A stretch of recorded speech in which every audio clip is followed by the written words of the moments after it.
Seasonal crickets. I think this was going to be the long season. You hear a little quieting of the crickets, just a little bit, but really not on point. Really not on point. I want to make sure that we keep focused on really what the point might be here, on what it's going to take. Really have to understand, have a comprehensive observation about the world. It has to be observed correctly. It has to be anticipated correctly. Not perfectly, but correct enough. And this is where we have a little bit of leeway.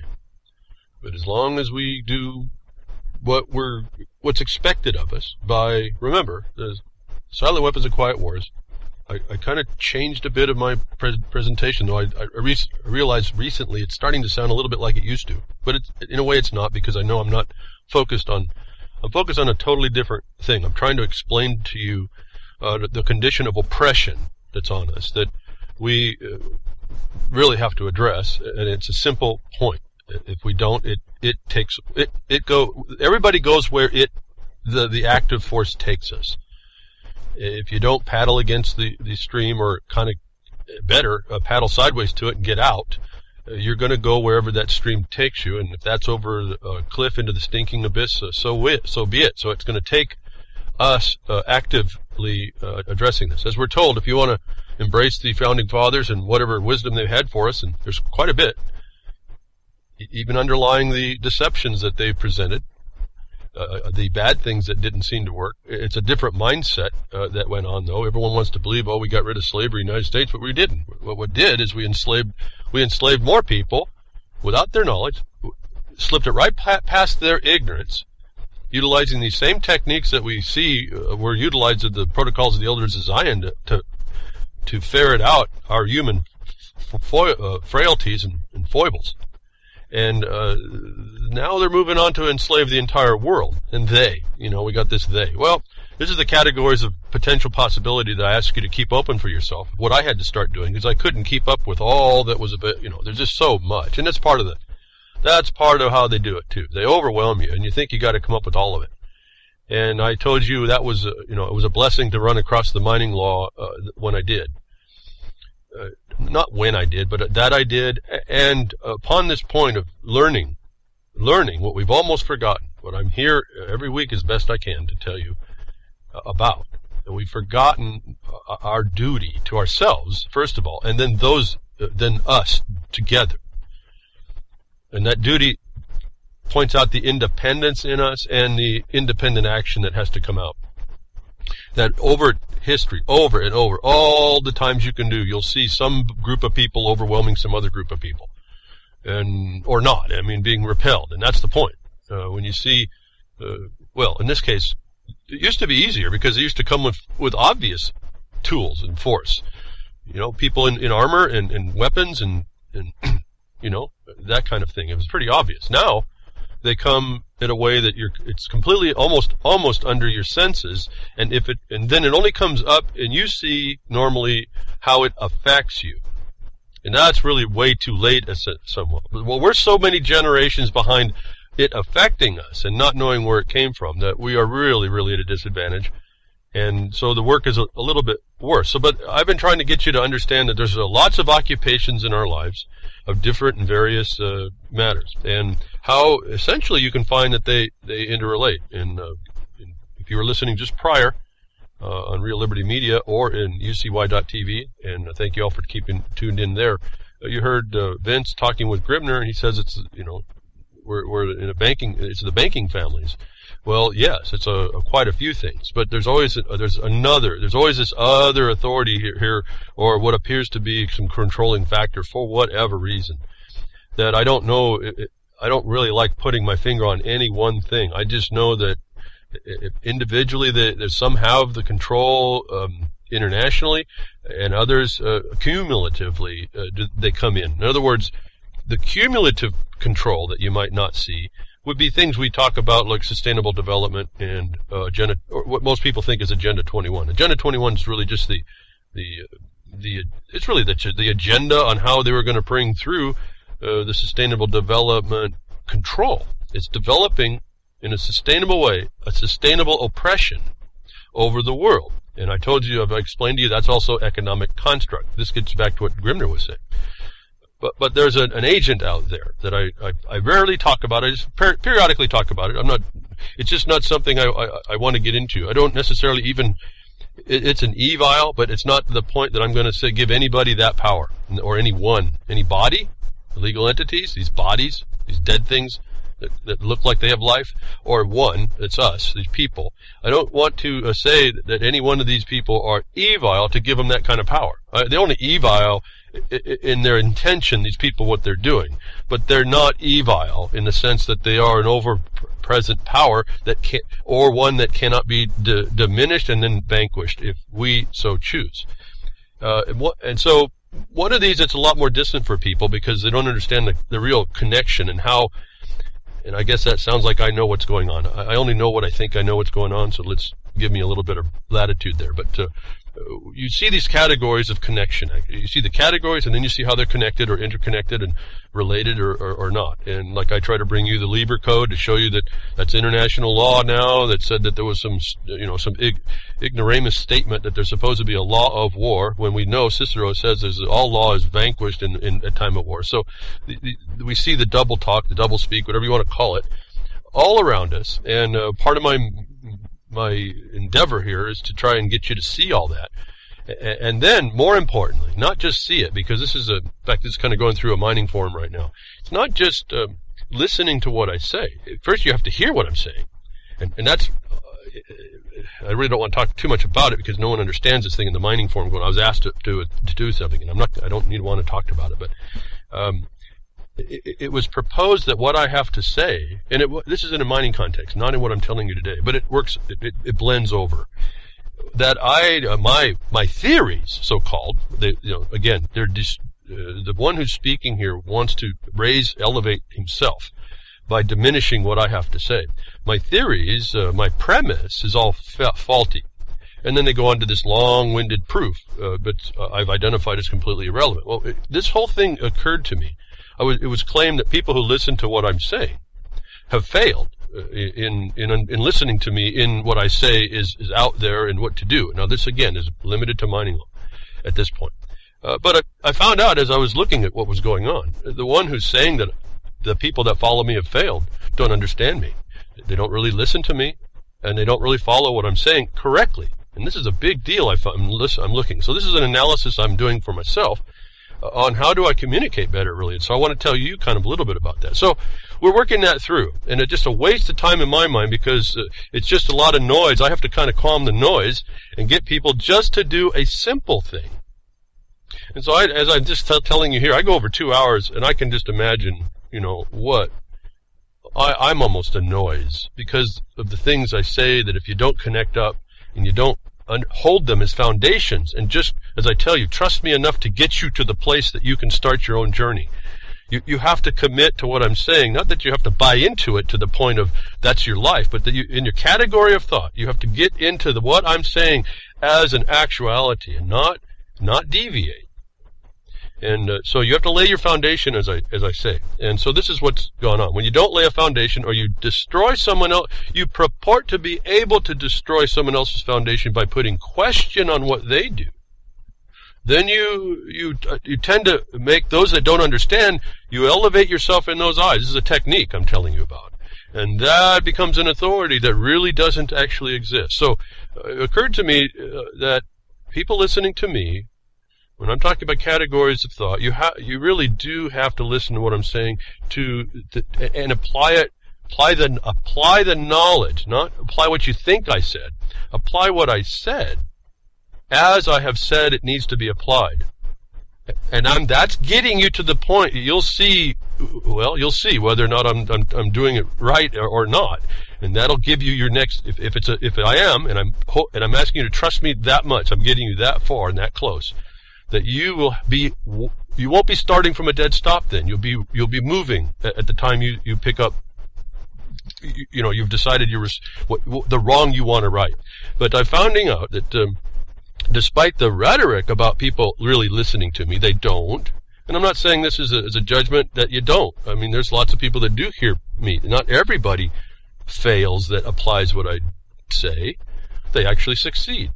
But because I do it secret, if you will, private, and behind the scenes, under the radar for everyone, for reasons, there's reasons, we're in a war, so you do things certain ways, that the people that have been successful, that have done it correctly, don't rise to the top. In other words, we're not telegraphing our methods of success, and so it requires, in a non-hypothetical position, to apply what I'm saying, exactly what I say, the steps I've said to take, and then apply them that way, correctly. So,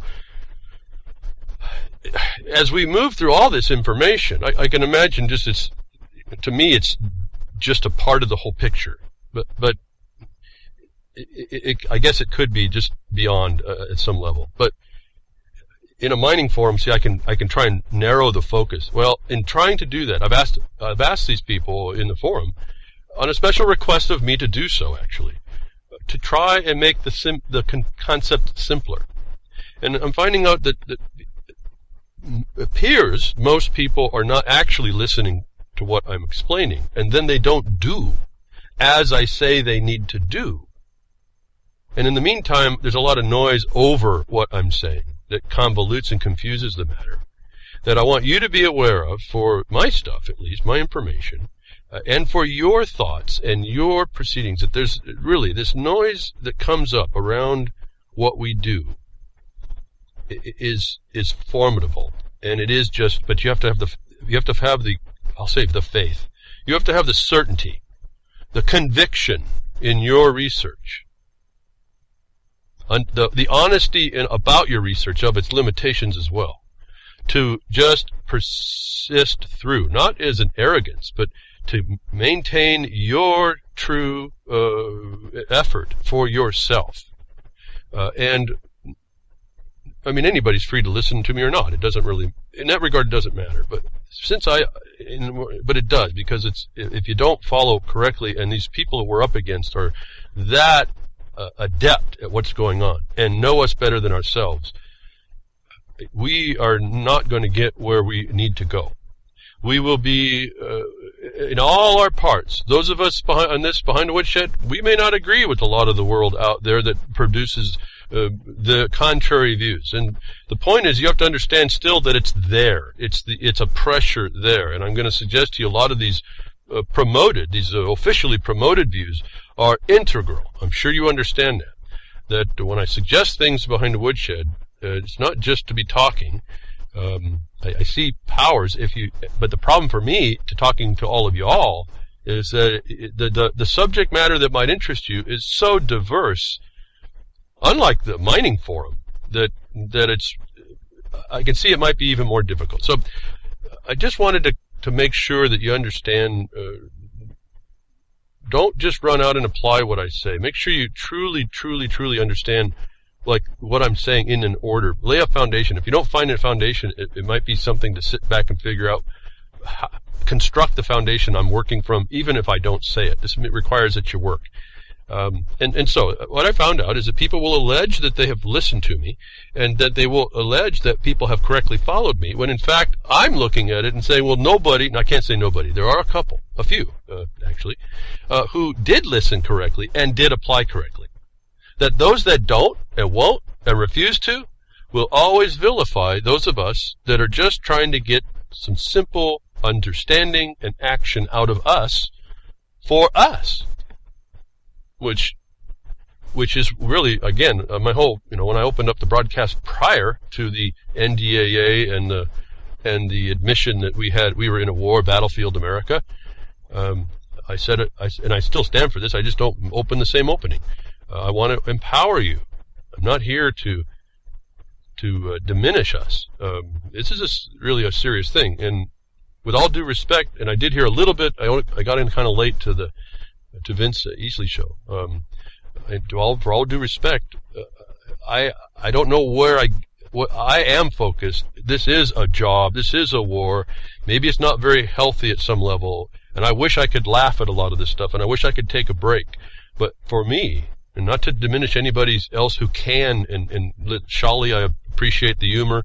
I appreciate Vince and I appreciate Ocelli working out the humorous side. I wish I could do that better, but this actually, when the nuts and bolts and the munitions are flying and it's happening 24/7, I have not felt able to release myself from not addressing it. It doesn't mean that throughout the day I don't laugh, but I mean to break away and take some time out. It just doesn't seem to be. I've been at this thing locally on the mining law for about 10 years now. I would have never, ever thought that this was the condition, really, ever. I think if you would have told me what I've been through,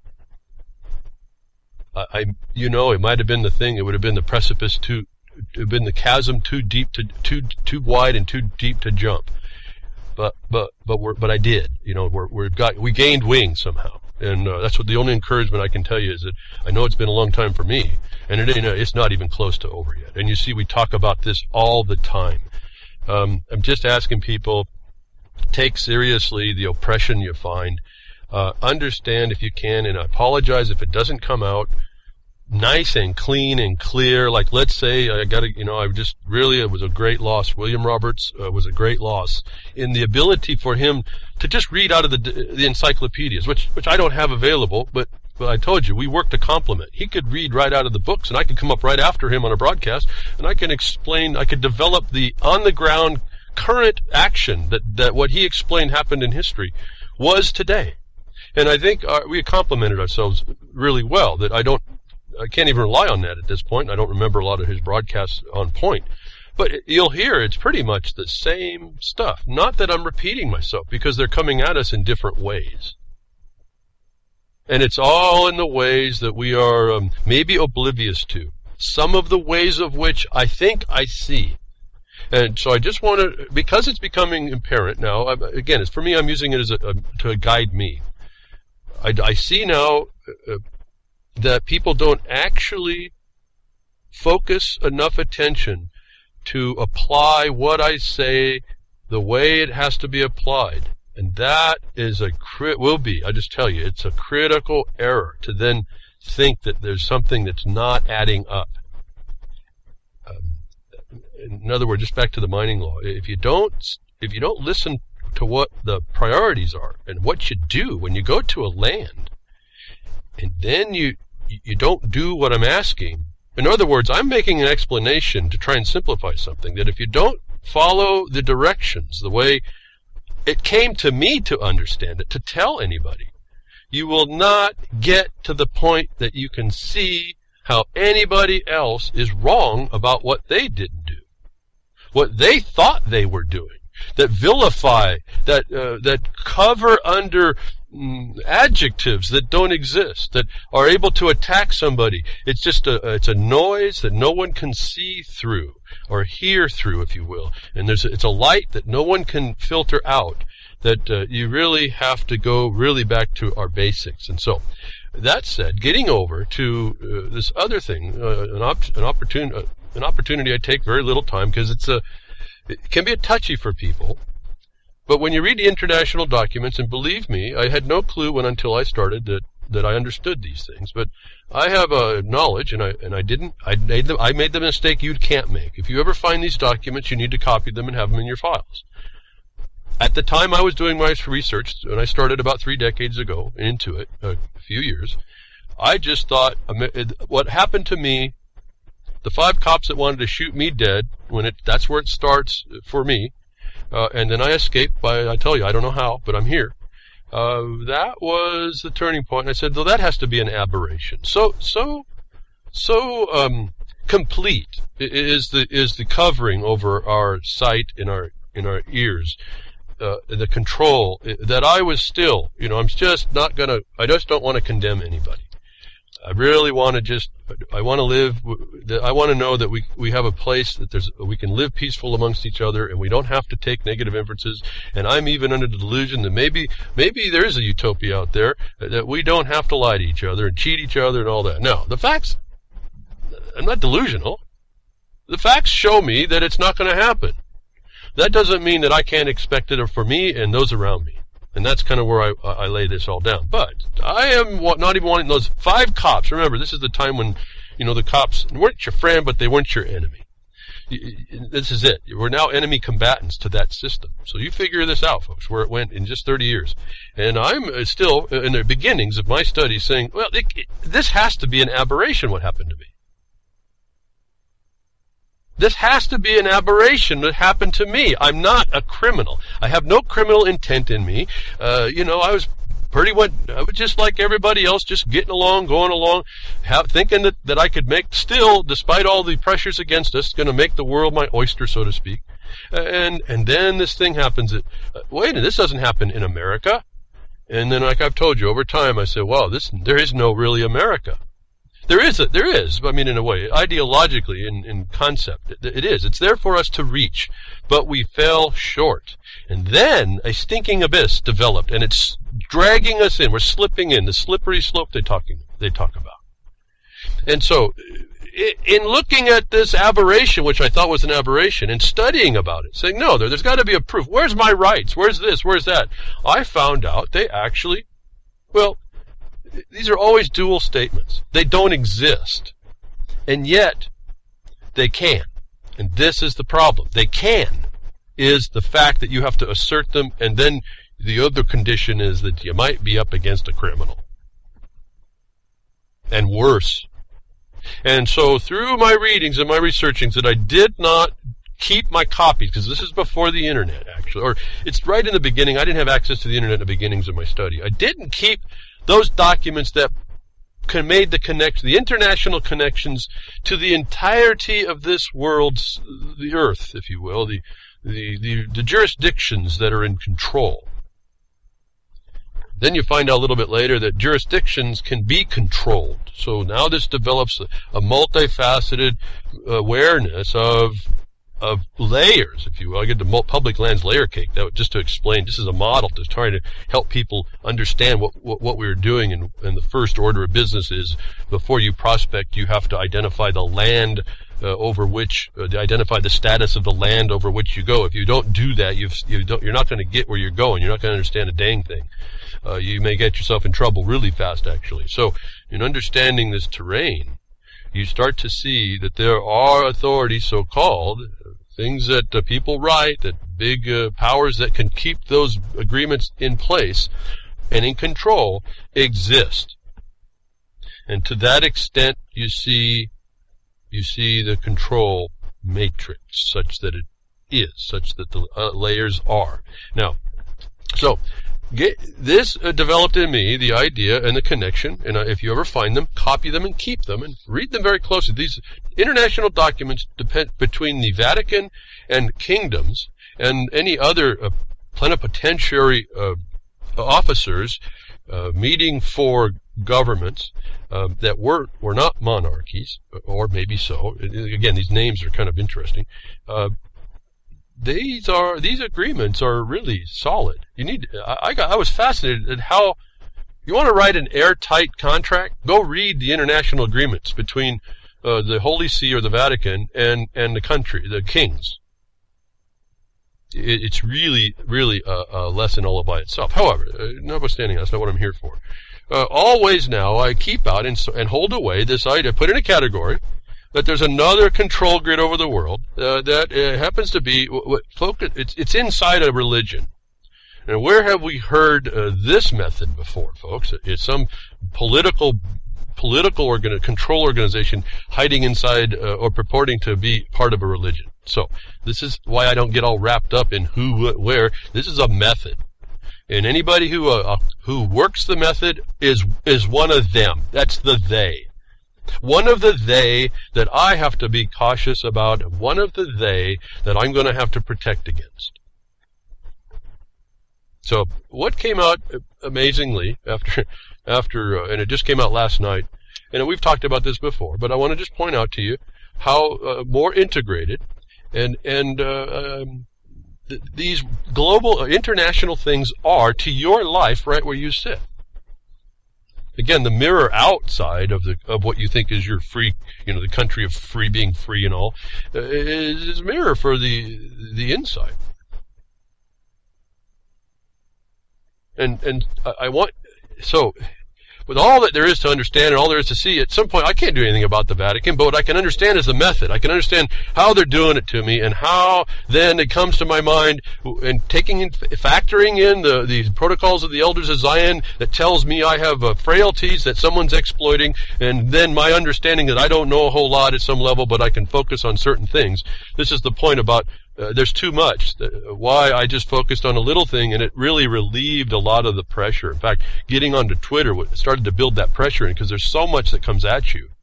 And I don't have that many people I follow because I can't keep up. I don't do Twitter real well, and for as much as available at WT, worldtruth.org, social network, I don't get into all the things that are going on. I don't really understand that.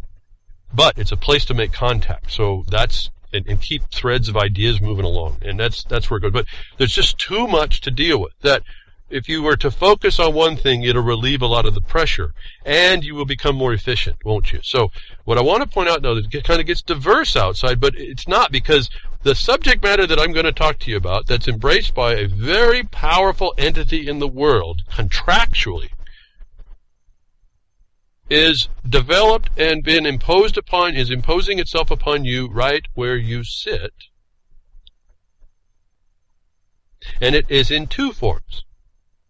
The economic I tell you about, and then in the law, in the things they give you that is the law. So what comes up last night or so is the acknowledgement that I've been talking to you about, the Vatican. And wanted to touch this, because remember our lawsuit, what no one actually saw but me inside doing what we did as a district for the legislative sessions of Oregon, where one bill we were trying to stop or give comment to, and did a cease and desist against, for stopping minors from earning a livelihood granted to them by Congress, the oppression for that, the infrastructure they call it, had to be supported by a natural funding stream. So I found out the natural resources to these parasites are these natural streams. They're natural funding streams. So that's economics again. That's what I'm looking for. We found it in a bill, not the bill we wanted to stop. And in that bill, they talked about leveraging funding, which I tell you is the black hole funding you get through the CAFR that they don't tell you about. So this ties into quite a bit. They stated in there that they were going to appropriate money through this mechanism to enforce the prohibition of men and women making their livelihood granted to them by Congress, and their land possession, more importantly, is why you have the ability to do this.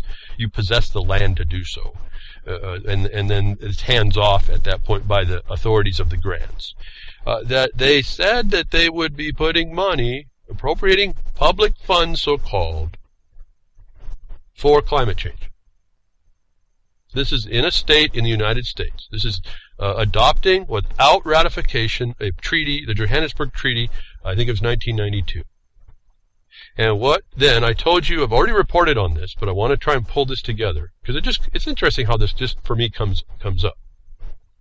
To tell us again and again, and this is because it does affect you at your house, where you live, wherever you go, this is affecting you, whether you know this or not.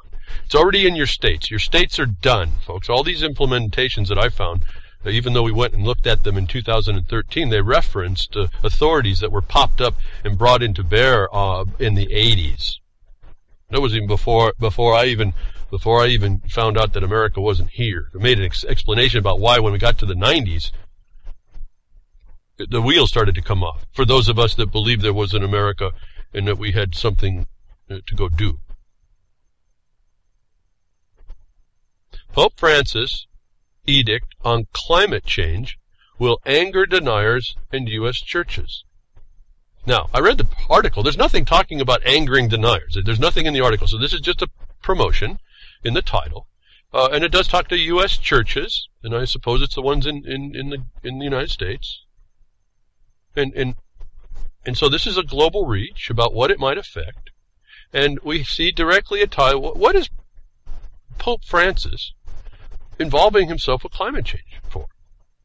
We've talked about all this. This is not new information. But here it comes, after I gave this, the 'tis the season, greeting last time, comes up to tell you how, and I told you before about the universal church, and we're told about that, and the Catholic Church so-called, the face that they use to promote this political parasite, it says that they are a universal church. So this is, and it says it in an international document. So what I can't prove to you is those documents give you all the words you need to kind of look at all this.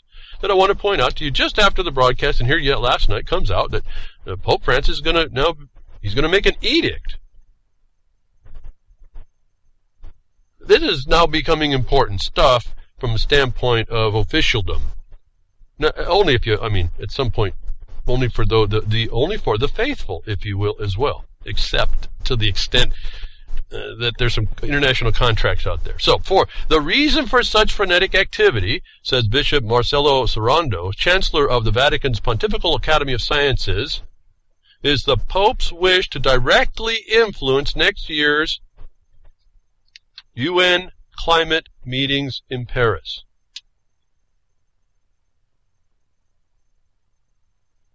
What's he doing there, folks? When countries will try to conclude 20 years of fraught negotiations with universal commitment to reduced emissions. Listen very carefully how they wind into this concept, the universal religion. The universal control structure that appears to be sort of ad hoc, and you keep focusing on the bankers. And yet there is a overriding international authority speaking here. Now, it's an authority to the extent that it can be enforced. And I'm going to suggest to you there's a lot of power to do this. The one who has the biggest gun on this is going to ultimately win. The one who get someone else to use their gun against you to stick you on the altars of sacrifice is going to win if they get you. In other words, when you see is doing immediately, you either comply or die. You convert or die. It's just all the same stuff. If you are found to be a heretic, you will be tortured and then die. Now you see they're setting up all the facts of being able to put you back into the dungeon underneath you as a heretic and torture you until you confess, and then they kill you. Even though we found out this torture report admits all those confessions are lies. This is you started putting the underpinnings. Apply what I'm telling you to these people, and you start seeing how actual evil this is.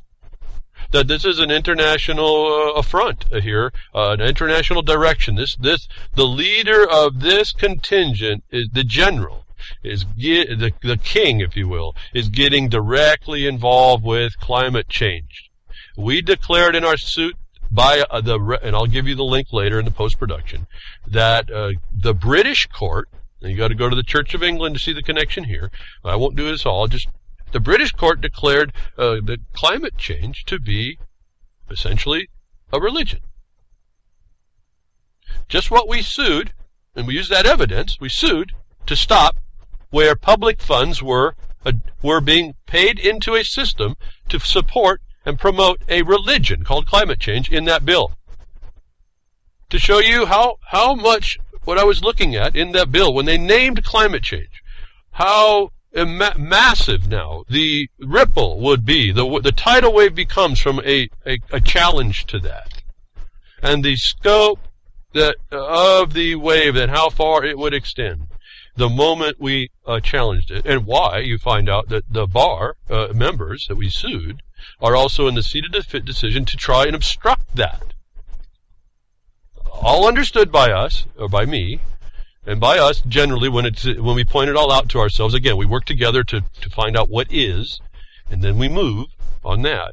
That when I'm talking to you about climate change and talking about the Pope, I'm talking about a power, a supportable power in the world. There's a people that will put time, energy, money, and material, munitions against anyone who steps up against this. And this is the global order. So, it's going to be a universal order, and it's going to come secret itself with a religious point. I hope you're following here of how diabolical this is, about how actually cool, how slick they're pulling this off. That the head of state for the Holy See is getting involved directly now in a religion to promote the religion globally. To put William Roberts' inflection on this matter. Our academics supported the Pope's initiative to influence next year's crucial decisions. Serrano told COFOD, the Catholic Development Agency. Listen to what they're telling you here, folks. This is really important stuff. I know. Well, I can just tell you I believe it's important, I guess. Please believe me. Understand development agency. Think about that. Economic development.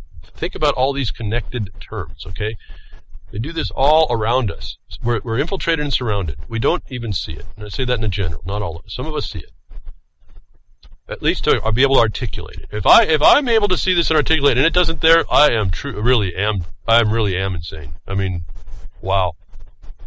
Help me. Help me. But see, I'm not. I'm finding out that I'm not insane, but I'm in an insane asylum where everybody else around me believes this is normal. This is reality. Now, there is a reality. It is a force and effect against you, no different than 5 cops were going to shoot me and kill me. That was a reality.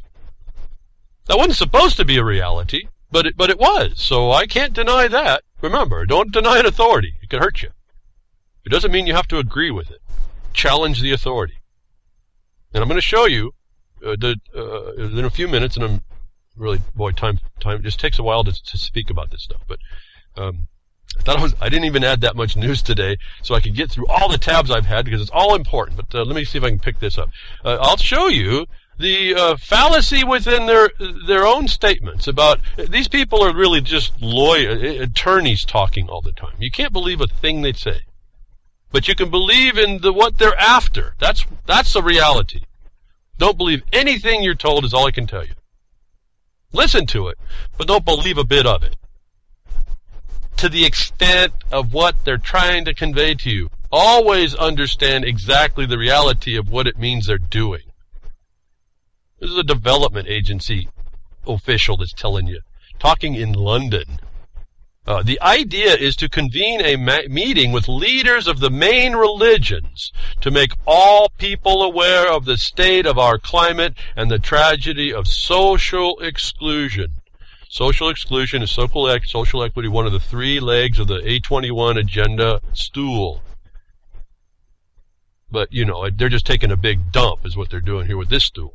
Remember, go back, the fraught negotiations with a universal commitment in the previous paragraph is now attaching to religions. A universal religious commitment to climate change is only the Pope promoting the religion, the green religion. Where have we heard that before?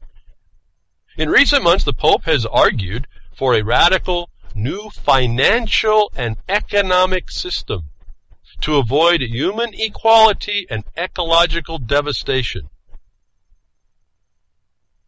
In October, he told a meeting of Latin America and Asian landless peasants and other social movements,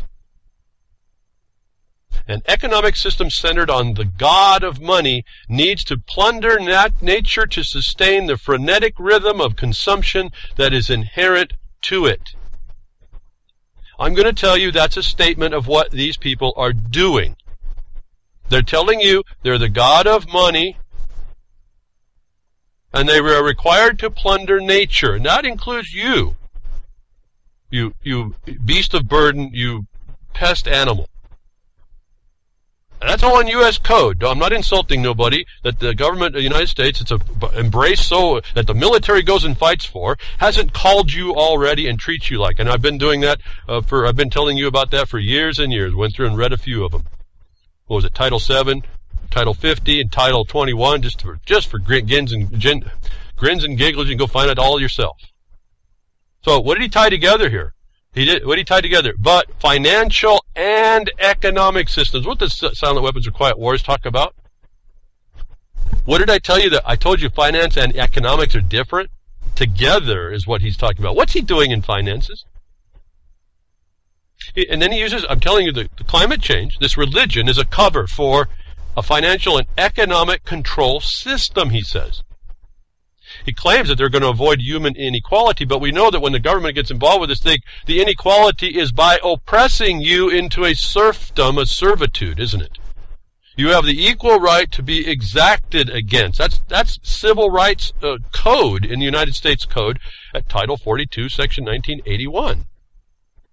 So, again, I read these a little different. I hope all y'all now read the same, similarly. Not that and then you prove it for yourself it's right. I believe this is coming to no good. So, not that I'm a doomsayer, no doom and gloom. This is the enemy in the gates. This is the battlefield America. Because climate change is running, it's the other name that we actually sued for, to stop and to enjoin, was the actual umbrella term that's used called sustainable development, under which these little subject matters pop up. So in this explanation, you're hearing of the financial and economic system, what I keep telling you about for years and years.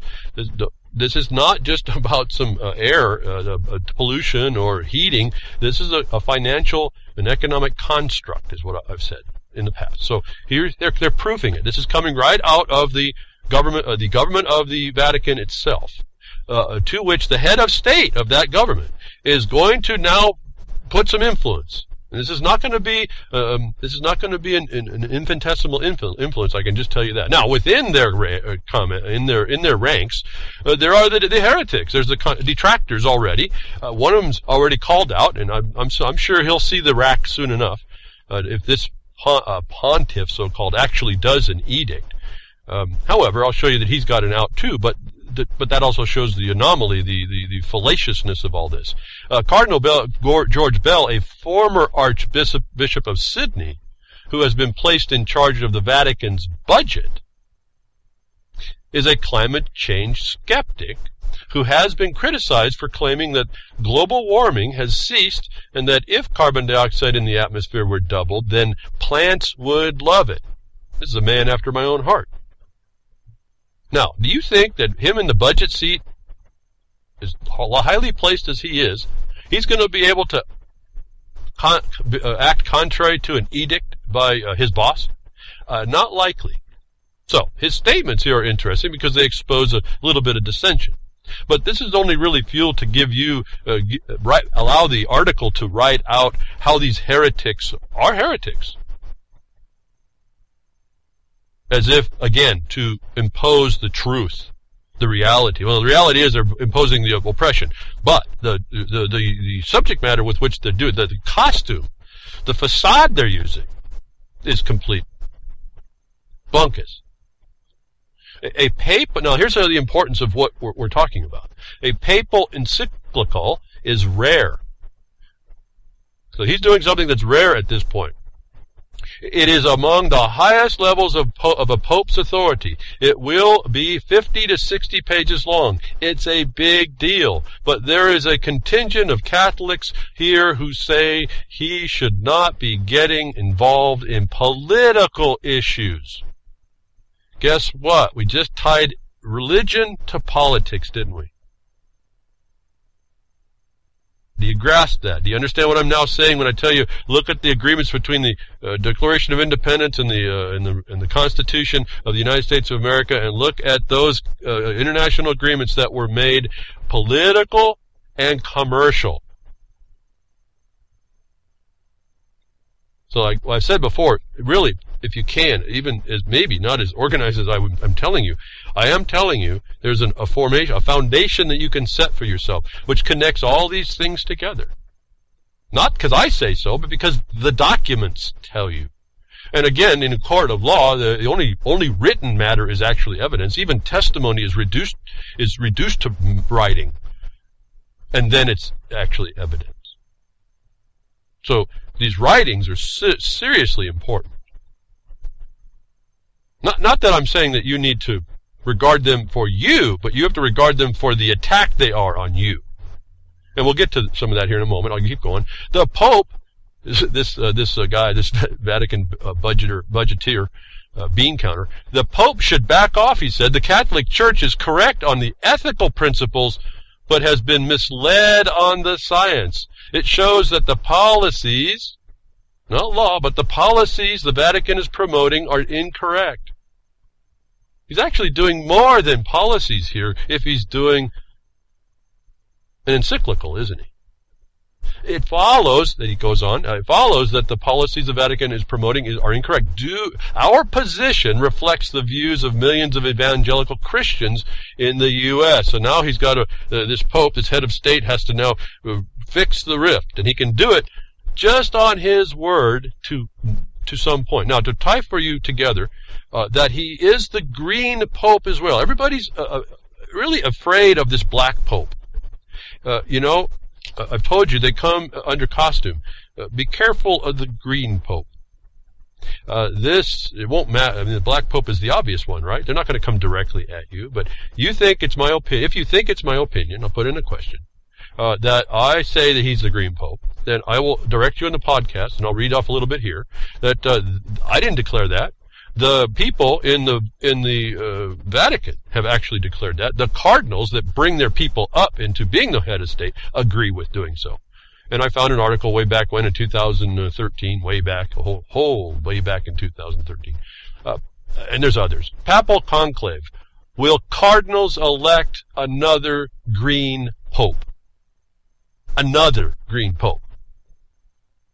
And the subheading here, it's a Pope Benedict the 16th, espoused environmental justice and renewable energy in his nearly 8 years as pontiff. Will the cardinals choose another green pope to follow Pope Benedict the 16th? And we just found out that this Pope, Francis, in fact, did. They did.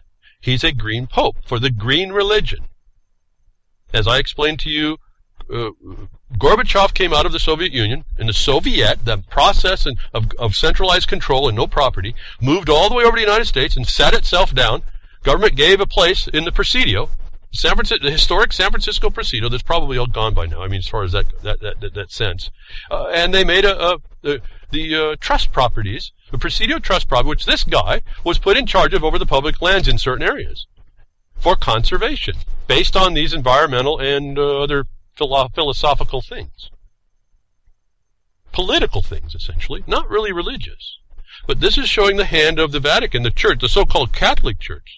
These people are not in religion. They're in using it as a cover. Whatever you believe in the religion, to me, is irrelevant at that point. No different than, to me, it's irrelevant that you believe you're a Jew or not. That's just a religious belief you can be anybody to have those beliefs. The underlying force and effect becomes this stuff, not what they call it. So, I didn't call him the Green Pope. I didn't really even know it, actually. Not that it came as a surprise when it was advanced and proved. But you go read this article and you say, this is a green pope for the green religion. Gorbachev was essentially the president. He was a prophet, I guess, or whatever, of the green religion that came over from the Soviet. Not current Russia. But it's a style and process of possession and control. People call it fascism. I'm not so sure. Again, these corporations that you say are running are actually products of the government itself. So, it's private-public partnerships, right within this whole thing. So, to get you, okay, so now independent proof that this is a green pope, not the black pope, he's the green pope. And I'm telling you, watch out, that color, there's another color he's covering you. If we're into such things. Just the reality of this is that they're imposing a religion on the world. It happens to be an economic religion, and you heard that people that are going to plunder you will do it that way and use natural resources to do so. He admitted that. That's these people. That's they. Whoever they is, it's these people. Getting back now, about climate change being a religion, and they were speaking out of London. I'm just trying to connect the dots for you. I want to make sure that you have a foundation. You collect all this stuff up, and you just keep it in close, simple terms on your ability to prove the fact, so that we can get past it, actually. I don't even want to talk about it. But it seems like people don't really understand the connections, like I found out this week, or weekend, or whatever it was, with the mining forums. They don't listen to me, actually. they're listening, but they're not listening, if you will. They're not actually setting down what I'm saying, setting down with what I'm saying, and then applying it the way I say. That this is really kind of indicative of all these things. That I want to prove to you that it's a religion. I didn't say it. Not that when they said that you're a heretic if you don't believe us, that didn't eliminate all doubt. But let's hear it from somebody in London itself. That climate change belief given same legal status as a religion. That an executive has won the right to sue his employer. This is an old case now. I mean, people have almost forgot this, I think.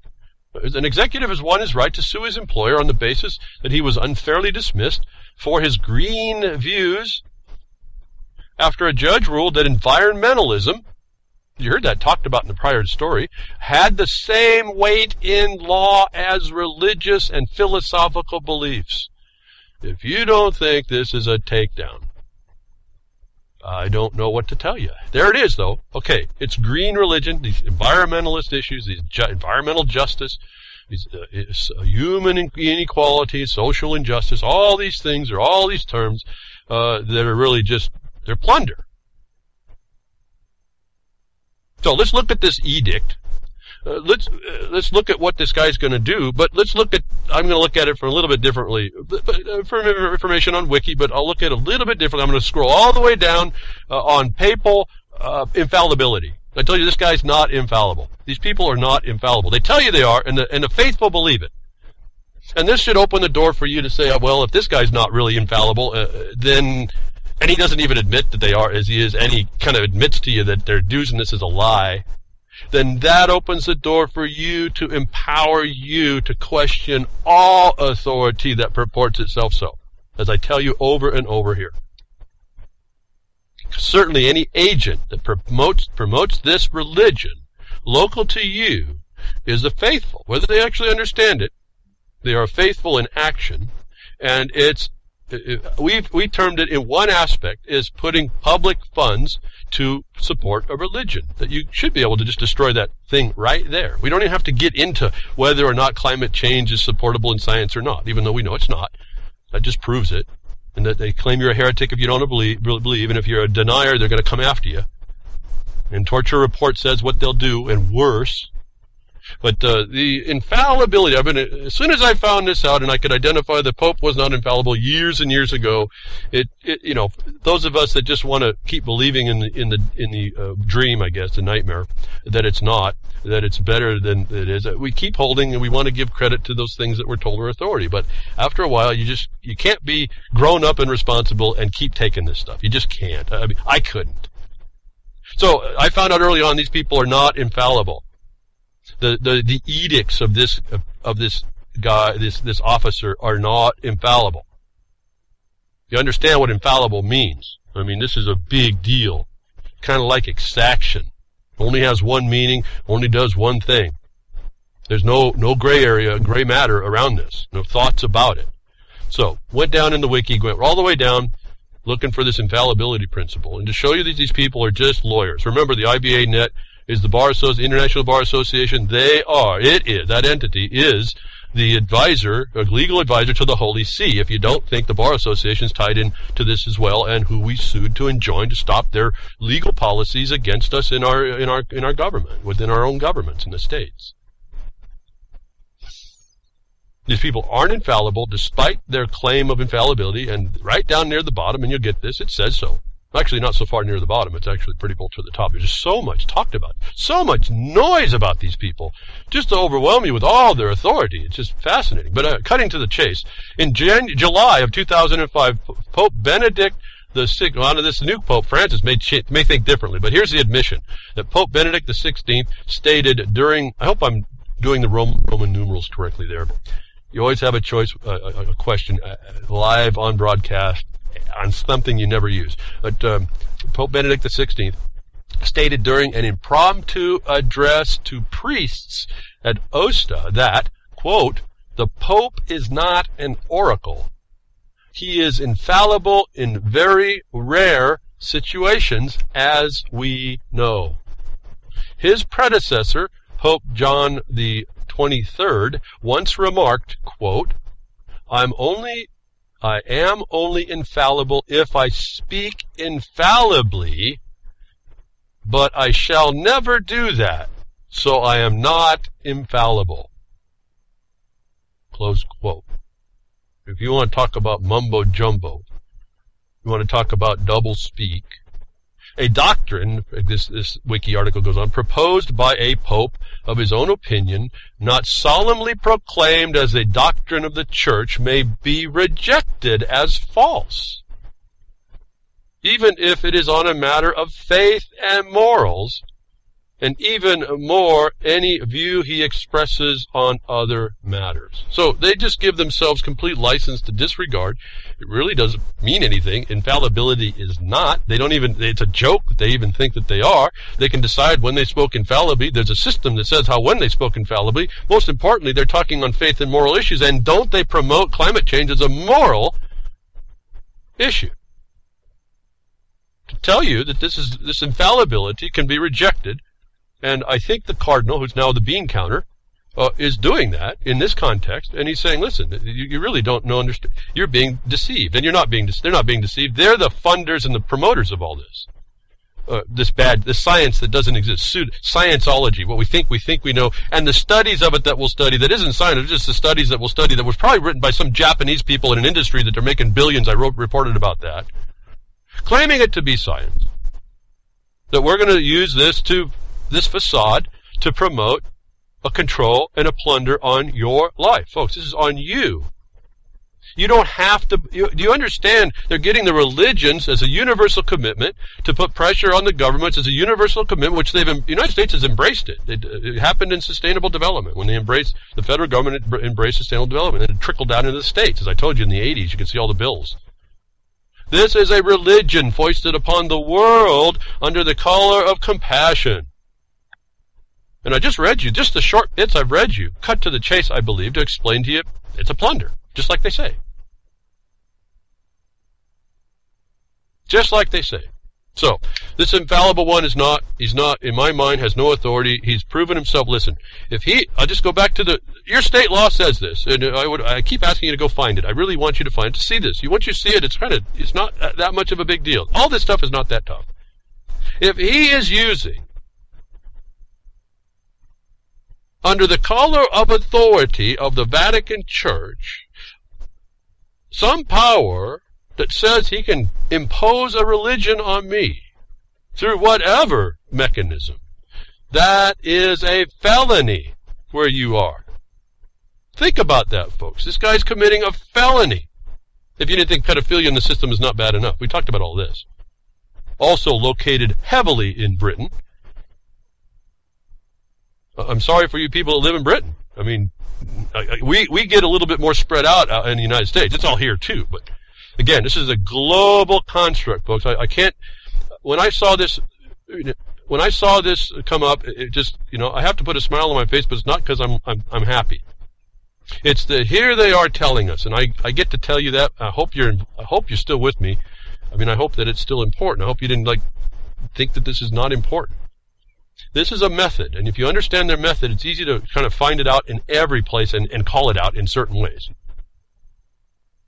Now, when you do that, you don't use your own opinion. You don't put on your tinfoil hat and then go in and race around and with your wooden sword and say anything. You set up your case on what essentially they are saying to us. Well, and just to bring another fold onto this, and I hope people didn't think I was insultive. I am trying to point out something. What's happening? Remember I told you that they're trying to get universal commitment of all the religions. This is the universal church speaking. They're not going to do it through the Catholicism. They're going to do it through the earth religions, the green religion, whatever, the Gaia religion, whatever. They're going to put all kinds of names on it. I opened and closed the show last week, and I haven't ever explained a bit of this, but this speaks to this problem. The universality of the religious control that's actually a financial and economic construct, plunder, theft, making all people equal under it, like the equal rights that we see in civil rights statute in the United States Code 42 U.S.C. 1981. I can't tell you how important it is to read that. It is one of those really mind-blowing observations that speaks right to this. That I open and close the broadcast, and it's not really trite. I actually, I'm saying 'tis the season of Christmas, area, season, holiday season greetings. I wish everybody the best in their belief, but I'm not of all those beliefs those ways, for sure. Why you don't hear me talk about a lot of them and get too deep. I talk about what affects us and how. But I said, Merry Christmas, Hanukkah, Kwanzaa, Ramalama Ding Dong, Mista Geet. Excuse me. You got to kind of get the rhythm going on this. Merry Christmas, Hanukkah, Kwanzaa, Ramalama Ding Dong, Geista, Mithra Krishna, Happy Holiday, and I hope you have a cool Yule. That is to speak to I know Kwanzaa is not a religion, but that's to speak to everybody's faithful beliefs being pulled together under the cover of holiday now, under the ability to divide us amongst that. Oh, the Jewish people don't want their menorah. Oh, and you can't put the atheists don't want Christmas put here. And oh, you don't understand how you don't put these, we don't need these idols. And whatever, all people are saying. This is the universal imposition that's on us that we don't even see. That I want all you all that believe all that sincerely have peaceful lives. But that I want to also mention for you that I've mentioned this for years. This is I missed last Christmas, I think. I'm trying to point out something to you all that says this is a coming coagulation, a blood clot on humanity, if I can use that word, on man and woman, on this nation, on this world, that comes underneath all these names, and they're all adulterated, and we all buy into it all, not all, generality, that is really surprising to watch people continue to accept. And I'm just really, if this is an alarm, I'm just trying to point out as an alarm, this is what we're up against. This is right down to where you live. It's one of those other categories of oppression that you may not make the connections to, that sits right here in these news articles to they're the notice, aren't they? They're not the news, they're the notice. They're telling you what's up. The only reason why I talk to all this is because they tell us what's up.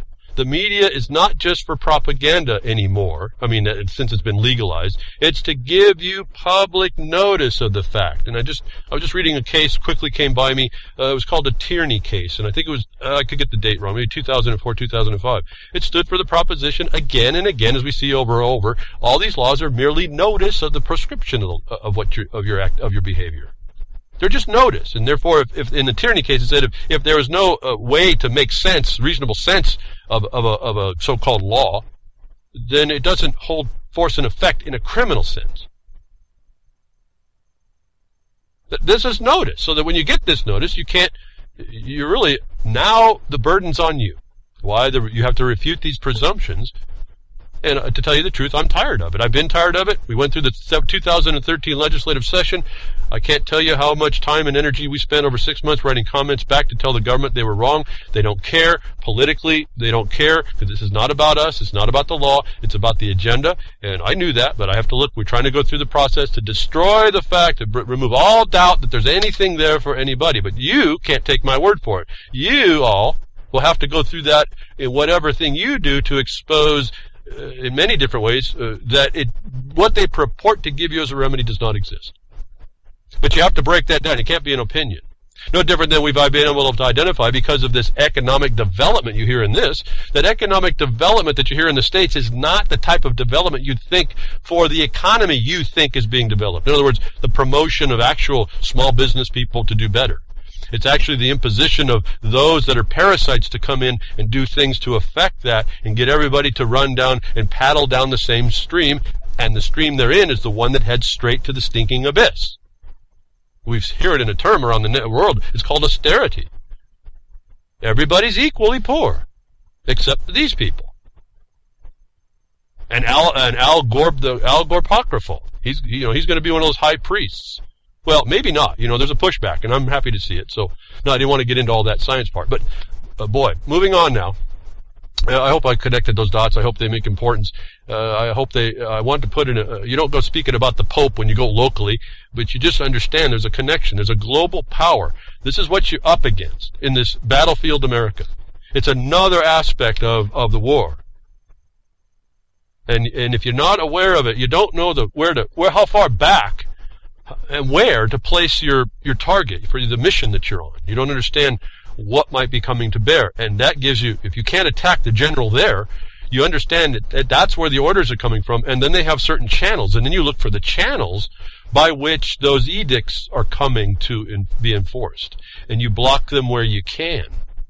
And hopefully you enjoin them permanently, like we're attempting to do, despite the oppression sitting in the seats of decision in the Bar Association, who is also the legal advisor through the International Bar, to the very holy see that's going to come in and put its big stomping boot on everybody's neck. You heretic? So, let's move on. There's just so much to say. I go on and on and on. It just goes, it's one of the core areas that I can go from there anywhere, just about. Now, we talked again about, the unqualified one making a deal through the Vatican, through the Pope, being so instrumental to make a deal with Cuba to relieve all the sanctions. Well, right after the broadcast, there was this report, Russia to expand military cooperation in Latin America and defense ministry. And I talked last week, that's all I'm going to talk about here is, again, connecting the dots, fourth cause and effect of what's going on. Russia, we were told that was happening. This isn't even new news. It just came up to remind me, actually, to tell you.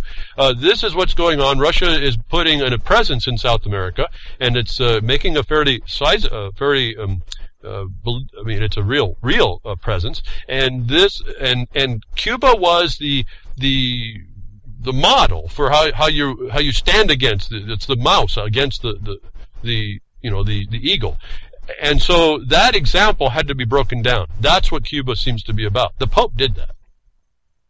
So look at this as an attack on Russia and the orthodoxy that Russia is starting to discuss and starting to example that is contrary to all this nonsense. Notwithstanding it's inside that system and has to keep playing ball, otherwise it does dry up, freeze out actually from where most of that's at. So be careful. Again, I've learned to back off and look at all. I don't know what's going on to some level. It's geopolitical stuff. I don't know. But there's real survival things going on in the world, and there's real nastiness and intrigue, the fallen nature. And this Pope, so-called, is not doing anything constructive. Not for us. He's doing constructive for a plunder. And so here it came right out, that Russia is looking for influencing Latin America, and the BRICS, Brazil's right there, and Venezuela is now under attack again.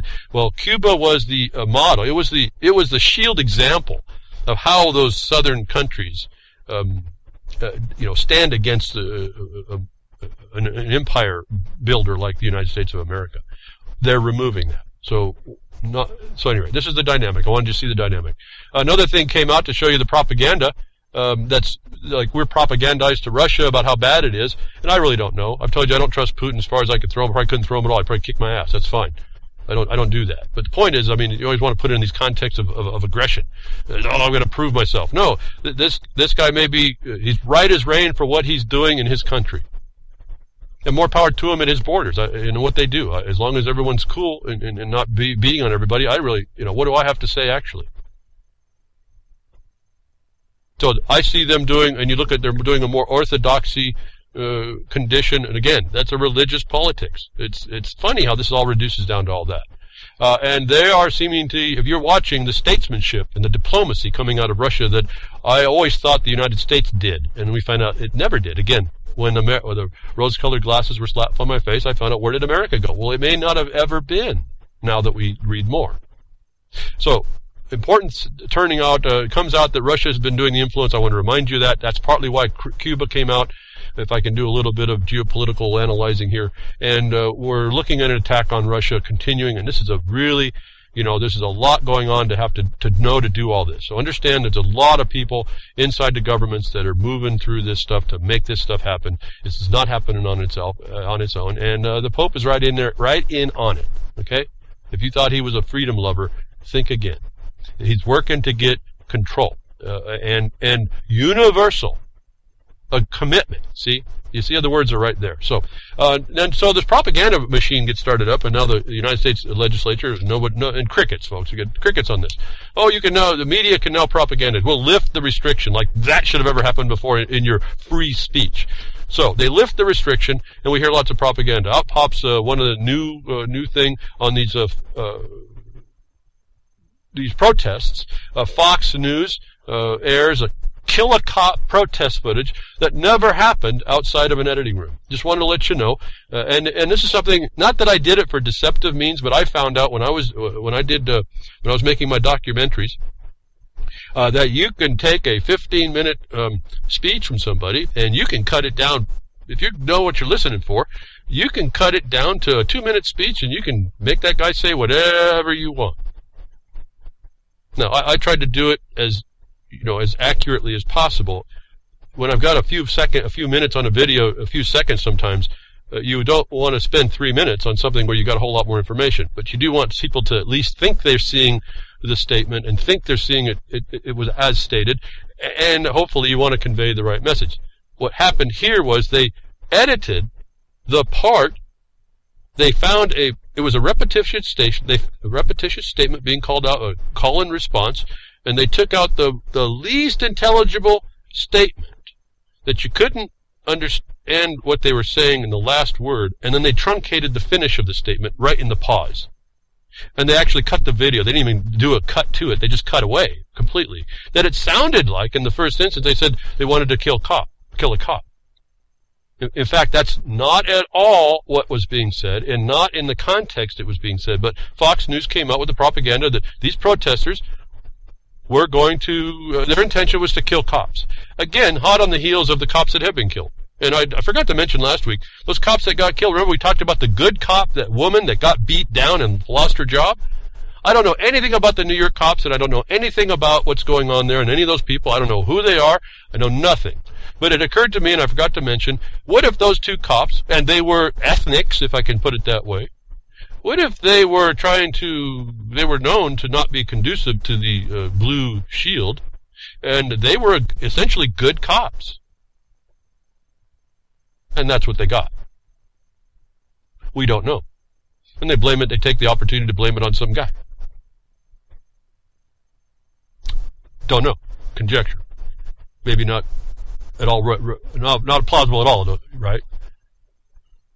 But Fox News has been caught. This is not news. I just want to point out, where we get our information is really important. Why I say I'm a little bit disappointed in myself. I didn't know, but I'm disappointed now that I didn't keep up with all the source documents of the instruments, the law, the contracts and agreements, international contracts and agreements between all these nations and things became very important as I went on to understand. I needed to, when I read them in a library or I read them from some archive, I needed to get really copies and have them available and make them in an order. So that was my failure. I'm asking you not to do that for yourself. And today we should be able to get a lot of them, although I can't identify a couple key documents that would help bring along this thing. So propagandism is great. Is actually great. That they apologize, but it didn't matter. People don't forget what they've heard in large part. So truncating, editing video, and now with Photoshop, I don't even know I cannot believe what I'm looking anywhere anymore. It just literally, it's so fantastic what digital technology can do. I'm just amazed. Really kind of cool. But when your life's on the line or your safety's on the line, and you're in a war, this is critical to understand. I mean, it's so important. It becomes, to me, the highest level of importance I can get, because if I'm walking out without the right intelligence, I'm going to walk myself into a problem really quickly. One of the problems I'm seeing, again, going back to this torture thing, which kind of, sparks another problem, and not to criticize too much, more than to point out something. In Grumpy Opinions, I get the feed, my Twitter feed, Behind a Woodshed. I get grumpyelder.com. They brought up some gentleman, and again, I don't know anything about this. Even the article is written to say that this has been an email that's been sent around, and the Examiner sent it to the author. And it says Colonel Day was born in 1925 and passed away last year. All indications are that Bud Day wrote the story himself, and a story that needs to be shoved down the throats of some distinguished U.S. senators. And it says, just to start you off here, I got shot down in North Vietnam in 1969 as a squadron commander. After I returned in 1973, I published 2 books that dealt with a lot with real torture in Hanoi, or make-believe, our make-believe president is branding our company as a bunch of torturers when he has no idea what torture is. And I found this, it's brutal, sickening what we do to ourselves as people. But, stop. It occurred to me you're arguing over the amount of the bill on this, then what it does, what the outcome really is. And to me, that's more critical than anything, however bad it can get. Worse than what he might perceive the terror report, which he wasn't around, I guess, right? He's just been dead. But apparently this might have been on some other reports that had not been written by the report. But, and I don't want to, I need to set this up, and it's really brutal. But I want to point out something, and this is really the important part, that it cuts through. I don't want to undermine what this guy went through or what any vet goes through and whatever the torture was that they sustained. Remember that we were told that this stuff was invented by China, even though I just found a picture on the internet last night that we did it to Philippine soldiers, waterboarded them back in 1901, if that's to be believed, and I don't know why not to believe it. But China did this for what, folks? To get false testimony, right? And so this is what I want us to focus on. I don't care what they do. What they're after is something untrue. And he admits to this. And I want to point this out, not to undermine anything this guy went through at all. It's a horrendous. But they continued day and night to torture to get me to confess to a non-existent part in an escape that had happened before. This went on for at least 3 days. On my knees, fan belting, cut open my scrotum with fan belt stroke. Opened up both knees holes again. He had been tortured before and run his knees to the bone, essentially. My fanny looked like hamburger. I could not lie on my back. They tortured me until admitting into, let me read this better. They tortured me into admitting that I was in on the escape and that my 2 roommates knew about it. The next day I denied the lie. They commenced torturing me again with 3 to 6 to 9 strokes of the fan belt every day from July 11th to 12th, whatever, on and on. I continued to refuse to lie about my roommates again. So, as horrendous as that is, over whatever we've heard can happen, the object that I could not come away with more was, this is to elicit lies. There's no basis to use torture. Now, I'm sure you can twist someone's arm, to get some answers. But ultimately, when you go beyond the point when you're going to get an answer, and you know that, it's only going to produce a lie, you're a criminal. I think we got beyond torture now. Right? It's not working now. It's like beating a dog that just won't listen to you. Just didn't do what I expected, like the little Phyla lander. I wanted to point out this. I wanted us to focus. I think for me, it's more important to find out that what this does is produce lies, and they use it like propaganda. It does not ever produce the truth, actually, ultimately, when they go to this level. And to me, then it doesn't matter all the nasty, nasty things they'll do to get you to lie. And for me, that's important. I don't know about you all. That anybody who wants to come up and just, I'll do it again, like we hear Cheney, how's that guy living anymore? I mean, what the heck, folks? Amazing medicine, I guess, at some point. If that's what it is. That I wanted this story it rocked me a bit, but it rocks me more to know that it doesn't matter what happens. Torture means lying. And it's whoever's the torture is that they do it because they want you to be lied to. And in my book, I see no actual purpose for that, actually. I mean, there might be some people out there that believe it, military, whatever. I do not. That's not a world I want to see in the future. And so instead of getting into an argument, what is torture and what is not torture, I want us to understand it doesn't matter what torture is when it goes to the point of getting a lie. to be promoted as a truth. And the authority of that lie is another felony on us if we choose to conform our thought to frame it that way. And we don't. I'm trying to bring that to the vernacular, our language, our methods, to look at all these authorities as imposing upon us that take away our rights, remedies, properties, or whatever's unalienable. The things we don't, our property in us, that we are in us before the government, antecedent before the government, antecedent the government, the existence of the government. Things that they could not take away, that they had no power as a group or an individual to take away. That when they, anyway, that they, by whatever color of authority, come to take those, or they hand those to somebody else. Understand, this climate change is another felony because it takes it imposes upon you a felony, and it extorts from you money to give to somebody else. That's to the third party who doesn't actually have a right to it, a right in title or actual lawful interest in it. That's a second felony in the same act. That I think, again, I said a very summary point, that if you wrote that down and you think about it and go find that law, you'll realize how quickly a purported authority comes into felony. That I don't know why I get kind of frustrated a little bit frustrated about why we're so quiet. Why crickets? Why are we crickets that way? Well, it might be, as we find out last week, and not getting to it, it might be, as we hear all the inventions about using electronic devices to interfere with us biologically, we might be crickets. And if I can pull this off, I'm getting a highfalutin scientist to go listen to those crickets. If I can get this all pulled together, I'm going to get an audio tape of what these crickets are thinking. I don't know how I'm going to do that. I've had this thing work in the works now, working for the results here for a while. It takes, science takes a while, but we maybe have an insight right here.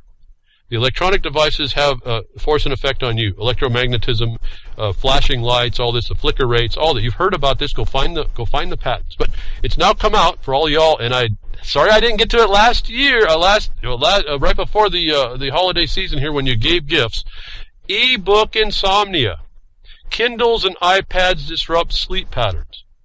Now I'm going to suggest to you they're doing a whole lot more than that. But let's just go with this simple discussion.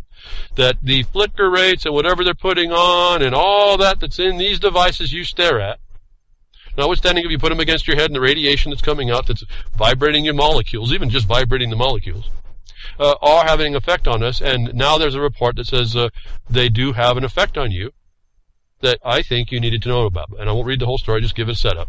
Before discarding your dusty paperback books for their sleek electronic versions, consider that the bright light emitted from electronic handheld devices wreak havoc on the body's natural sleep pattern.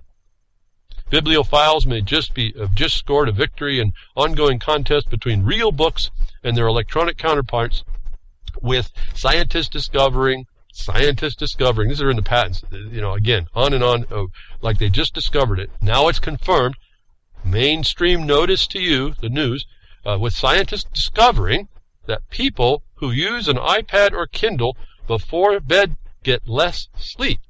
So, silent weapons, quiet wars, electronic devices, big data, gets you involved with you, prey upon your weaknesses. These devices are found to be harmful. I won't go on and on. They talk about lots of handheld devices, lots of these electronic devices. I mean, and as I'm reading this, I'm looking at monitors and computers around me that I have to sit by all the time to do what I do. It can't be that great. But for sure, now we have confirmation for all y'all. Maybe you have to limit, and certainly don't read before you want to go to bed. And maybe look at taking nutrition in that counters that effect, if you can. Go stare at the sun with your eyes closed for a few minutes. Maybe that might rattle something, right? Do something to counter this. This is a tinfoil hat you don't need now. It's in your eyes. I don't know what you're going to cover your eyes with. No, polarized light won't work. At one point, you won't see the screen. At the other point, it's still coming in your eyes, isn't it? The flicker. Whatever it is. It wasn't just about brightness, and I won't get into all that. But point is, ebooks, if you got that for a gift, I'm sorry. Be careful. Understand what it might be doing to you. And I think there's a whole lot more going on that I won't discuss because it's all conjecture. I don't have the science, but you can see, again, they tell us the torture manual will kind of explain kind of lots of things about that as well, although not specific to these iPads and Kindle books. So, moving on about other things that are given to us for our consumption and our demise, that's allowed. I tell you, and quickly here, just banning, labeling your GMs. I've said, and a well-regarded documentarian on the internet has been coming out. We had a little bit of discussion. I haven't talked to him anymore through Twitter.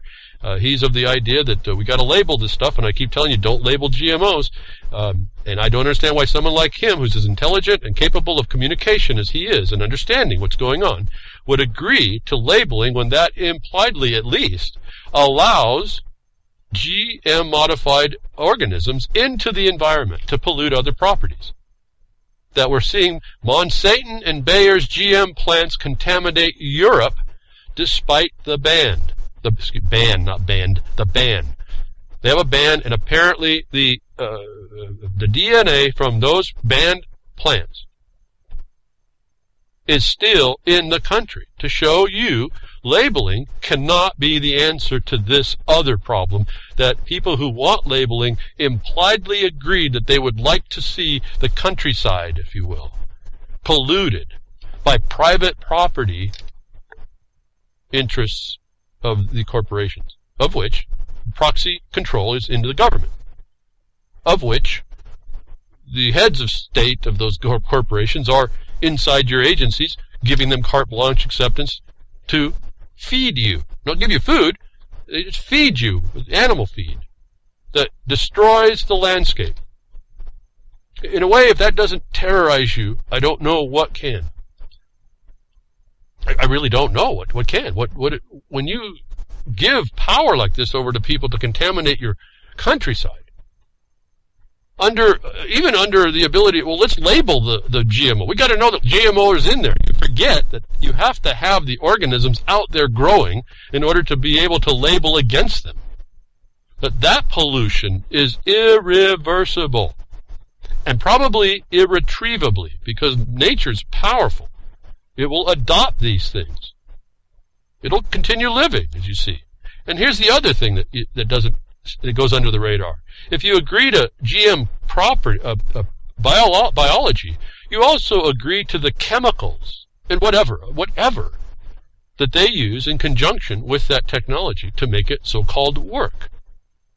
You're agreeing to poisoning the planet at some point, as we find out all these things about glyphosate and all these other things. So we have to really think a little bit deeper, and I'm getting a better appreciation of what that really does. Even so, even as I look at all this, I'm still, we really are behind the eight ball here, big time. We're being dragged into the stinking abyss pretty effectively.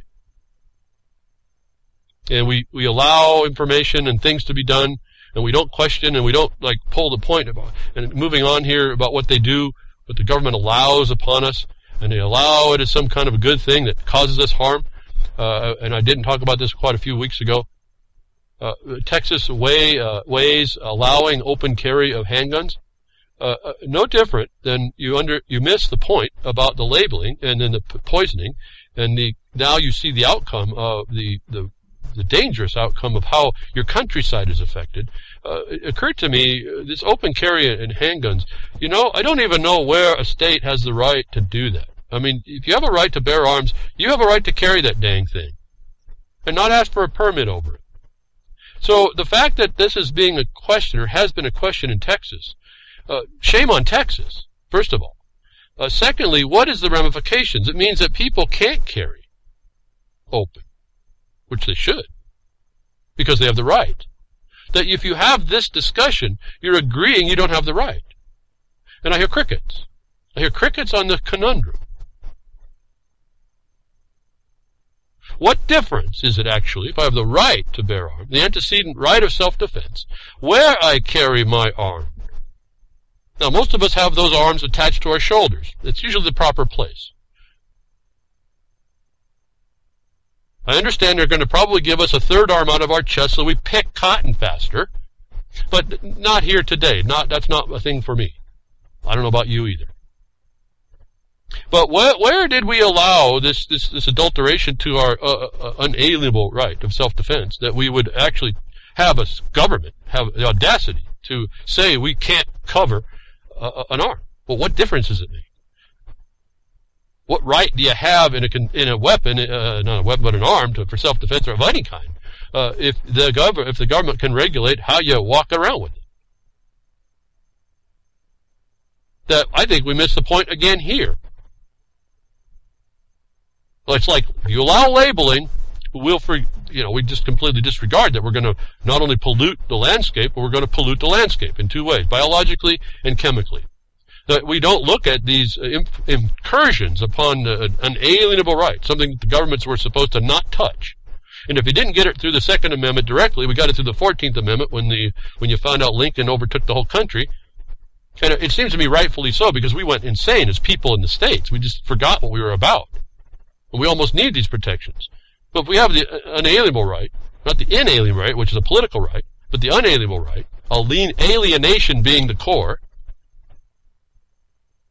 then what is the jurisdiction and authority over the government to say something at all? To me, it looks no different than agreeing to labeling. You're agreeing to have this argument that I don't think is an argument, actually. Certainly, I guess we could say it's up for discussion, if it is. But why would I want a lesser world than having a definitely drawn line that does not allow and admit that someone else, not one of us, can have the authority to tell them, I can't tell you how to carry your defense. I don't know what that is for you. I got a little lesson in that for myself. Society for Creative Anachronism. We get in a bunch of armor. In fact, I was an armorer. I built armor to go put on people. It's like medieval safety equipment. And you go out into a field and you beat on each other.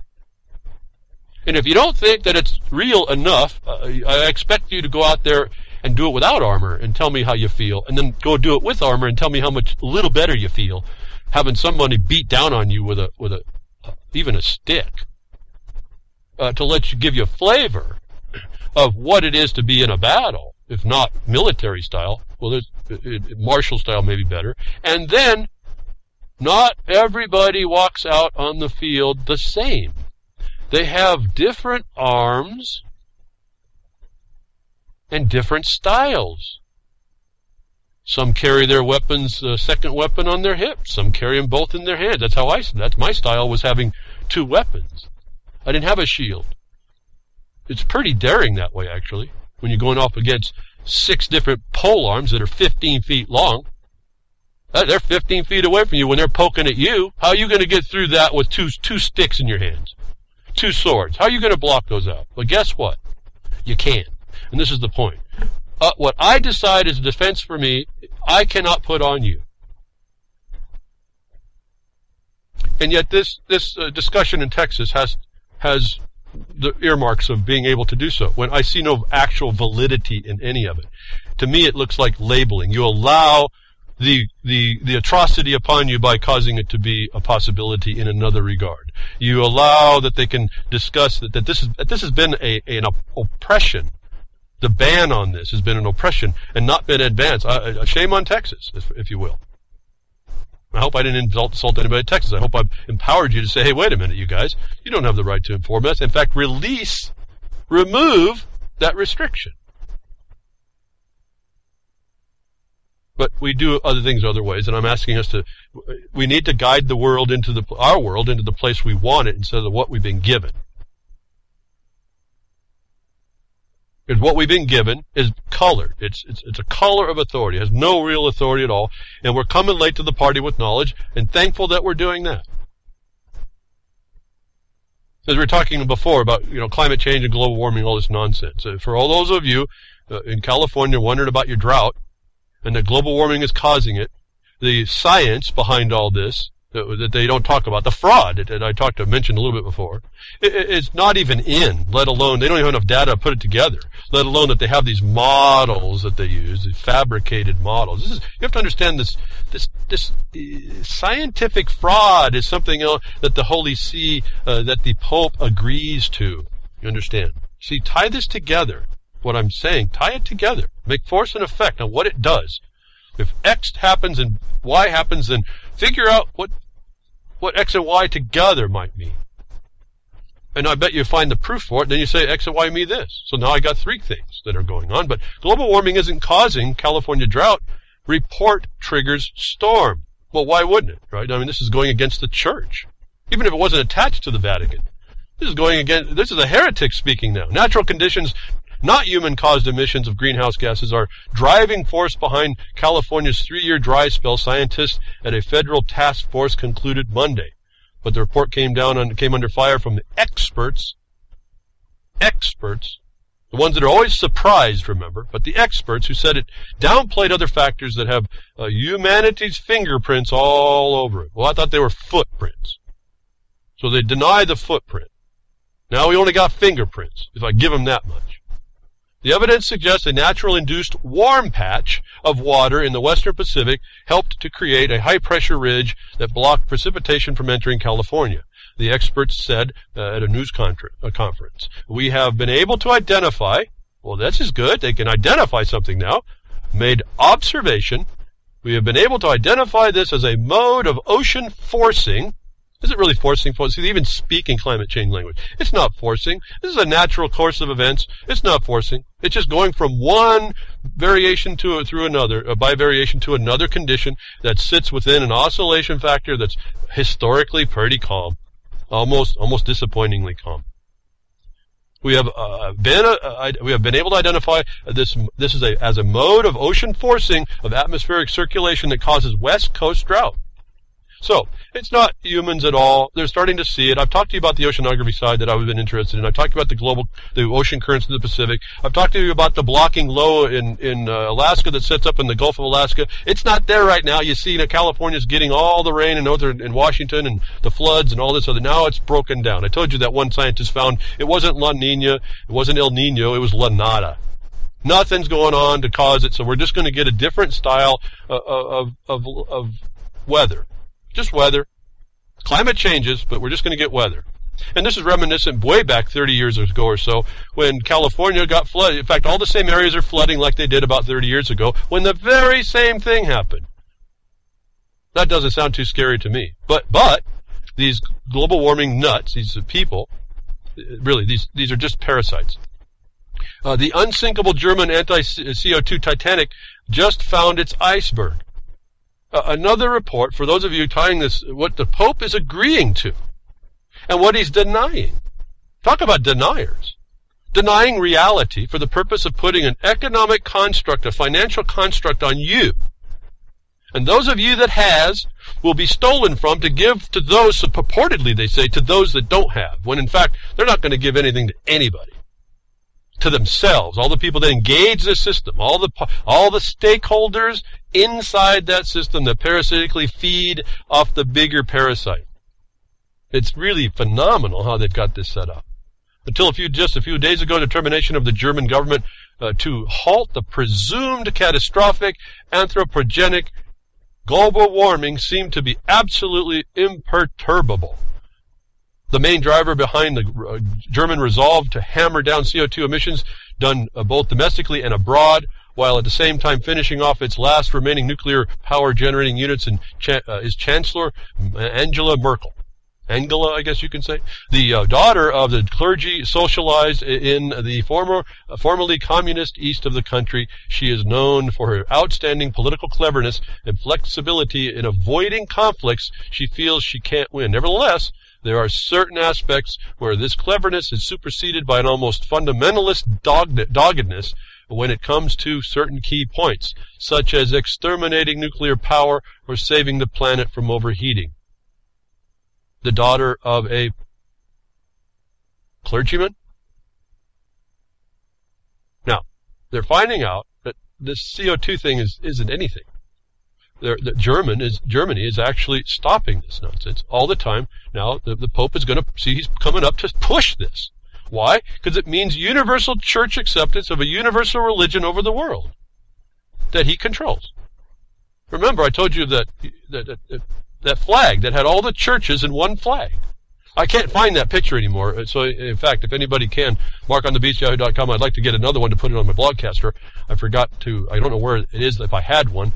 I can't find the last article that where I did mention it. But this is a plan. They already have the flag for this universal religion.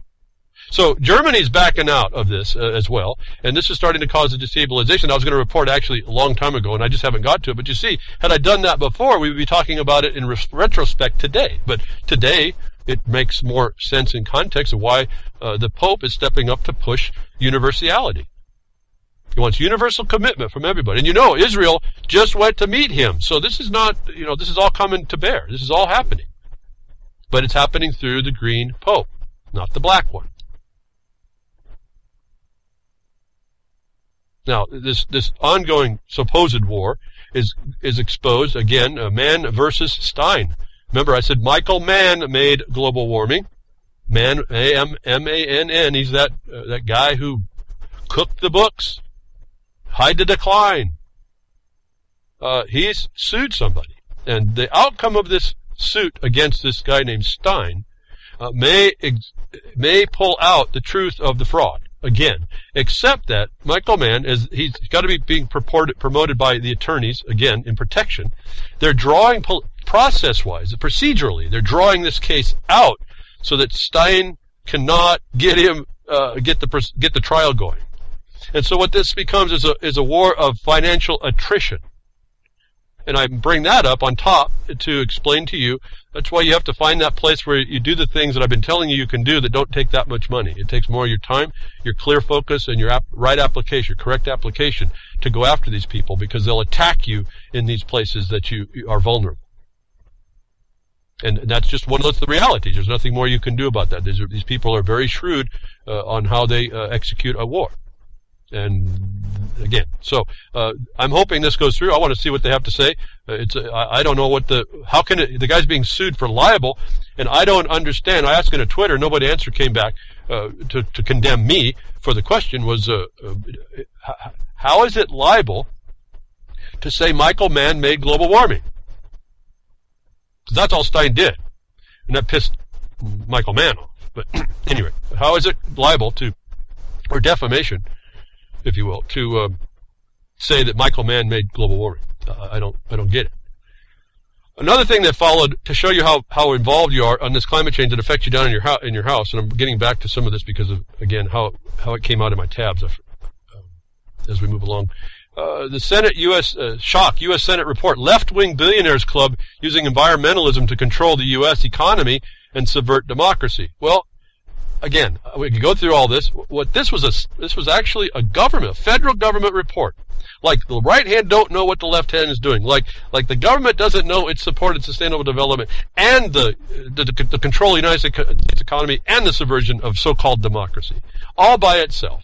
That the government comes out with a minority report about the billionaires club that actually funds this whole environmental condition, which is, we see, a religion. So they're just tithing to their religion to support it. They're advocating for a universal imposition of this religion, which we already know by the Pope saying it, the bean counter also, that it's going to control economy, finances, financial construction, and subvert all other governments. And what I found fascinating about this, and again, James Dellingpole writes these articles. He's very consistent with coming out with things that I find. I talk about his stuff actually quite a bit. When you go to the Blogcaster page, you'll see that. But what struck me was the title, and there's some more stuff in the article you need to read. Again, you're building your facts of the proof of what's going on. He ties this all into the Environmental Protection Agency, and that there's this group of people that are billionaires, have lots of money to start lobbying and all this other things for this religion. What I found fascinating to me, it's fascinating for me, and it concurs exactly the rightness, if you will, if I'm looking for continued correctness of our actions, the Jefferson Mining District sued against climate change, and to stop its what? I said it before, that it subverted the Republican form of representative government as Congress guaranteed it would. We sued for that. In other words, if you want to put in the vernacular of democracy, we sued that it was subverting the democratic, the whole people's decision on what their government would be. But then I said on top of that, in the paperwork to enjoin, but that's giving too much credit for the current government, which is a corporation. as their own documents say happened in 1953. So we're giving too much to say that these people are actually in positions of power.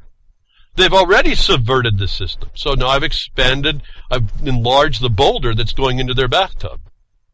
And we said that it affects us privately by not affecting the economy, but attacking the livelihood from which the economy, so-called, works. So just to point out that this Senate report shows that there's an external influence that is disrupting economy and subverting so-called democracy. And I wanted to point out to you that we didn't attack the externals.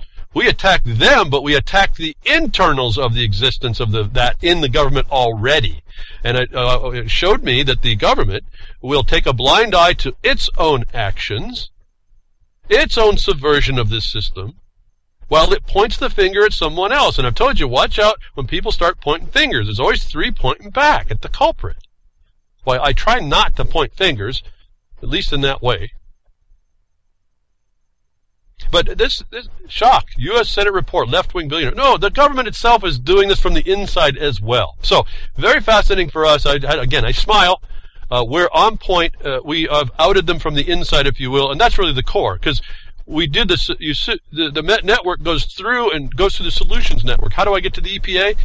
All the grant money for the Solutions Network that they use to destroy us comes through EPA. Again, as I'm developing this for you on how you address how you have to address a lawsuit today, going after these oppressors, is a little bit of a work. But it's as I say it to you, I hope you understand there is a veracity behind the point of the actual fact of how you go after this to at least, as I told you before, we're telling the criminal to stop being a criminal. You know, depending on how big the gun of that criminal is will depend on how successful we are. But as I told you last week, it's like going, at least in the minimum, it's like going into a candidacy you know you can't win. You at least get the platform to expose the others, or even expose a new world. As I liken ourselves to wayfarers, I put this up on an internet space a long time ago. There was a little poem that's referred to. Wayfarers, we infect the rest of society with our ideas. And so if mine's just an idea, I don't like living where we're going. I want to promote, if I can, advocate, not promote, but advocate. I guess it's the same thing in a way. What I thought we were able to do, and I found a big impediment, many big impediments, that I think are swept away really, really fast if we would just focus ourselves and stop using all the divisions that are given to us to accept, to beat down on each other.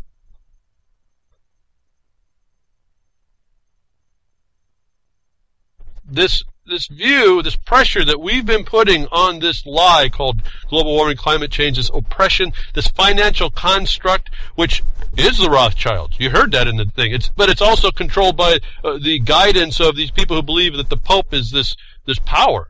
Remember, in I think it's 1215, a king gave over the entirety of England to this organization, organized criminals. Don't think that someone's belief and faith in something is not powerful. That did happen. Go find that document. That should be an eye-opener. What the Papal Bull says about that document, what happened there, I think it's in 1455, is chilling. It says you guys could have made the Magna Carta with your barons, which was a special thing done under coercion. Your agreement with your barons is not. It says it's not. And cannot interfere with our agreement with you. And what that agreement was the handing over of all of England to the Vatican. Fascinating what the paperwork out there says and what we are, but it's coming out that the pressure against even this little thing called climate change, global warming, however you want to call it, is seeping out. The time for the UN to get out of climate change, Canadian professor says. So not all of academia is buying it. There are those of us that are going to be heretics. As I read before, I didn't read before, but you find in the infallibility thing about the papal non-infallibility, infallibility. It's kind of like the Microsoft privacy, non-privacy statement. That's what this infallibility thing is. That you are free to reject these things, and they aren't actually edicts. That we have a little sense of ability, if you need license, there it is, to say, wait a minute, this is nonsense. The UN must get out of the climate field entirely. A former climatology professor at the University of Winnipeg says, Dr. Tim Ball is a consistent name in here about doing this, a board member of the International Climate Science Coalition, an author of The Deliberate Corruption of Climate Science, says that the agency should focus only on issues the people of the world deem important. Well, see, this Pope says that's what's important, and that's where it goes. So I won't read any more, but there are professors out there that are calling out, well, this guy, if you notice, clearly, he says former climatology professor. So when you come out as a heretic in that system, and you see what's involved, the universities are involved, just like I said, the Solutions Network, we sued to stop through the governor, so-called, to enjoin these people, is there's people inside that see it, but they're no longer in that system, are they? No different than the cop, who was a good cop, said, hey, you can't choke that handcuffed man. They beat her down and took her job, right? So this is the reality. Shouldn't be, but that is. And so I'm asking you all, find what violates your a sense of righteousness, if you will, in your sense, in that regard, and fix it. Take on the responsibility to fix it where you can. Otherwise, it becomes a force against you, and really not us. It becomes a force against those future generations they want to talk about being so protective of.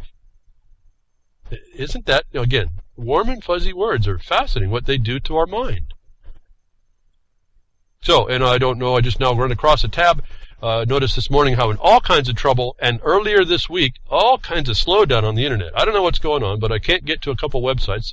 So that little, whatever that story was, it's in a code, I couldn't even tell you by the name.